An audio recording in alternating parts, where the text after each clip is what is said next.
अस्सलाम वालेकुम, मैं हूँ साम्य और आप देख रहे हैं मेरा यूट्यूब चैनल देसी चूल्हा।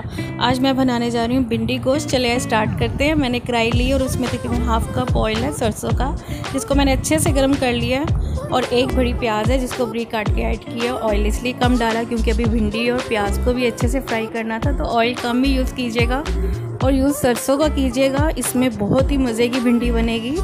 और जैसे ही प्याज अच्छे से कलर चेंज कर लेंगे तो मैंने इसमें तकरीबन 1 खाने का चम्मच भरकर अदरक और लहसुन का पिसा हुआ इसमें ऐड किया। और वो भी डालने के बाद उसको भी मैं प्याज़ों के साथ अच्छे से हल कर लूँगी।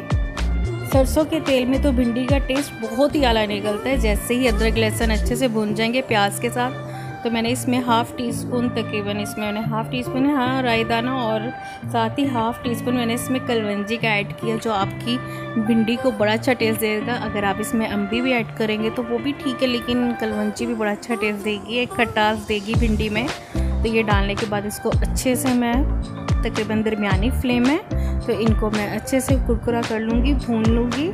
और जैसे ही अदरक लहसुन सब मसाले अच्छे से मेरे हो गए हैं, तो 1 केजी चिकन है वो मैंने डालकर इसको भी तेल में डालकर अच्छे से फ्राई कर लिया और उसको भी तकरीबन अच्छे से भून लिया। तो एक तरफ मैंने कढ़ाई रख दी है जिसमें 1 कप ऑयल है सरसों का, जिसको मैंने अच्छे से गर्म कर मैंने इसमें आधा किलो भिंडी ऐड की है। और जहाँ पे चिकन पक रहा है वहाँ पे मैंने तकरीबन 1 खाने का चम्मच मैंने लाल मिर्च, 1 टीस्पून नमक और मैंने 1 टीस्पून ही हल्दी ऐड की है। और साथ ही मैंने 1 खाने का चम्मच इसमें सूखा धनिया पाउडर भी ऐड किया है। और ये सभी मसाले डालने के बाद मैं इसमें 2 से 3 टमाटर है जिनको मैंने ब्लेंड कर लिया। अगर आप कटिंग करके डालें तो वो भी ठीक है, लेकिन ब्लेंड कर लिए थे मसाले में अच्छे से रच जाएंगे। और ये डालने से मैंने इसको अच्छे से भुनाई कर लूँगी। और तकरीबन मैंने इसको दरमियाने फ्लेम पे पकने के लिए रख दिया था, 7 से 8 मिनट के लिए ढक कर रख दिया था, ताकि इस टमाटर का जो पानी अच्छे से खुश्क हो जाए। अगर आप दही भी ऐड करेंगे तो वो भी बहुत अच्छा टेस्ट देगी।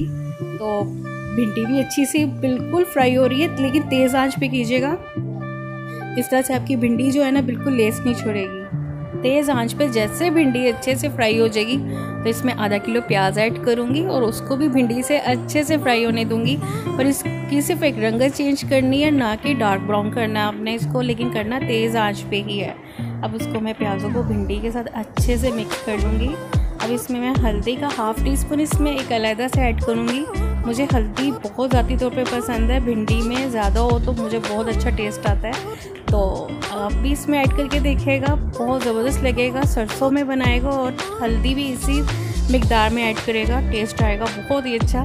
तो इन सबको मैं अच्छे से मिक्स कर लूँगी। और चिकन भी देखिएगा 7 से 8 मिनट हो गए हैं। चिकन का भी बिल्कुल टमाटर का जो पानी है बिल्कुल हल हो गया है, बिल्कुल तैयार हो गया। चिकन भी ऑयल निकल आया है और इधर प्याज और भिंडी भी अच्छे से हो गए। तो अब क्या करूँगी, अब ये सारे जो भिंडी का और प्याज का मसाला है सब मिक्स कर दूँगी, बारी बारी से मैं डालूँगी, इसमें ऐड करूँगी।